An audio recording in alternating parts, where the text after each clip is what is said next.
रवि एक छोटे से गांव में अकेला रहता था। हर दिन एक जैसा लगता था। एक गर्म दोपहर रवि एक नीम के पेड़ के नीचे बैठा था। तेज धूप से छाया ढूंढ रहा था। उसे अपने पास किसी की मौजूदगी का एहसास हुआ। एक छोटा पतला कुत्ता जिसके बाल उलझे हुए थे, सावधानी से थोड़ी दूर पर खड़ा था।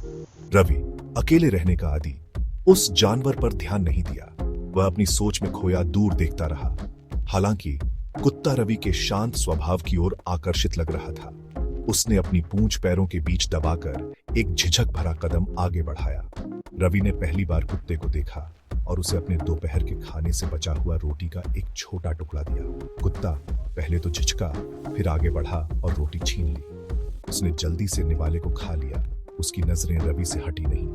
कुत्ते के डरपोक व्यवहार से हैरान रवि ने एक और टुकड़ा दिया। जैसे ही कुत्ते ने सावधानी से खाना स्वीकार किया, रवि ने अपने अकेले दिल में एक गर्मजोशी का एहसास किया।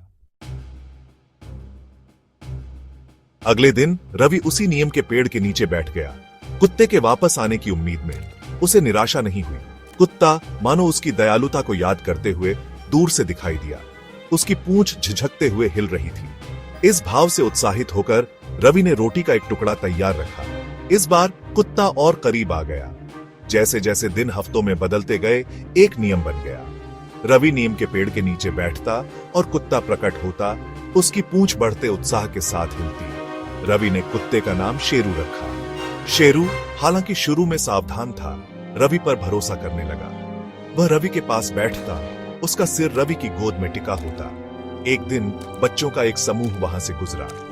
उन्होंने शेरू को चिढ़ाना शुरू कर दिया, उस पर पत्थर फेंके। रवि ने शेरू को डर के मारे सिकुड़ते देखा तो तुरंत बीच बचाव किया। उसने बच्चों को भगा दिया। उसकी आवाज दृढ़ और सुरक्षात्मक थी। शेरू रवि की उपस्थिति में सुरक्षित महसूस करते हुए रवि का हाथ चाट लिया, मानो उसकी दयालुता के लिए धन्यवाद दे रहा हो।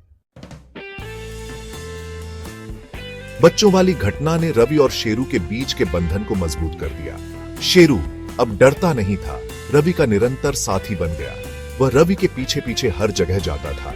बदले में रवि को शेरू की संगति का इंतजार रहने लगा। वह शेरू से बातें करता, अपने विचार और सपने साझा करता। हर शाम वे गांव के कुएं तक साथ चलते। रवि पानी लाता, शेरू ईमानदारी से उसके साथ रहता। गांव वाले पहले तो अकेले आदमी को आवारा कुत्ते के साथ देखकर हैरान होते थे। उनके खास बंधन को स्वीकार करने लगे।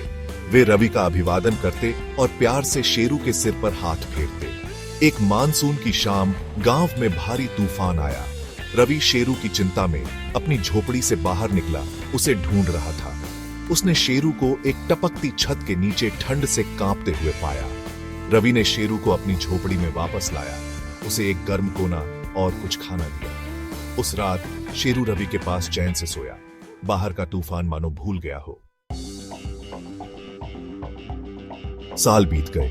रवि और शेरू की दोस्ती बढ़ती गई। वे अविभाज्य थे। शेरू अब डरा हुआ दुबला पतला कुत्ता नहीं था, अब स्वस्थ और मजबूत था।